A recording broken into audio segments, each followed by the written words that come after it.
তো আজকে এই টিউলিপগুলো মাত্র 10 টাকা খরচ করে আমি তোমাদের বানিয়ে দেখাবো। এর জন্য প্রথমে আমি এই কালারটা চয়েস করে নিয়েছি। ক্লের প্যাকেটের এই 4টা কালার আমার কাছে অনেক ভালো লাগে। তারপরে কিছু ক্লে নিয়ে আমি এখানে গোল করে নিয়েছি অ্যান্ড তারপরে এখানে আমি টিউলিপের শেপ দিয়ে নিচ্ছি।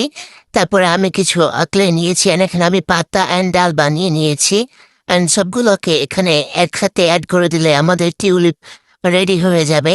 অ্যান্ড টিউলিপটা রেডি হয়ে গেলে আমি এখানে একটা অসিপিথিয়ামের অর্ধেক বক্স নিয়েছি অ্যান্ড তারপরে এটাকে আমি একটা সুন্দর বক্স বানিয়ে সাদা কাগজ দিয়ে কাভার করে নিয়েছি। অ্যান্ড তারপরে এটাকে আরেকটু অ্যাস্থেটিক দেখার জন্য এখানে আমি কিছু স্টিক বানিয়ে নিয়েছিলাম অ্যান্ড এগুলোকে আমি একটা একটা করে সবগুলো এখানে অ্যাড করে দিলে আমাদের একটা সুন্দর অ্যাস্থেটিক বক্স তৈরি হয়ে যাবে। অ্যান্ড তারপরে এটার ভিতরে আমি ক্লে অ্যান্ড ফোম অ্যাড করেছিলাম অ্যান্ড তারপরে এখানে একটা একটা করে টিউলিপ বসিয়ে দিলে আমাদের টিউলিপ বক্সটা সুন্দর মতো রেডি হয়ে যাবে। অ্যান্ড এটাকে একটু অ্যাস্থেটিক লুক দেওয়ার জন্য এখানে আমি একটা বো অ্যাড করেছিলাম। তো এটা হচ্ছে ফাইনাল লুক। তোমাদের কাছে কেমন লেগেছে অবশ্যই কমেন্ট করে বলবে। আরো নতুন ক্রাফট ভিডিও দেখতে চ্যানেলটিকে সাবস্ক্রাইব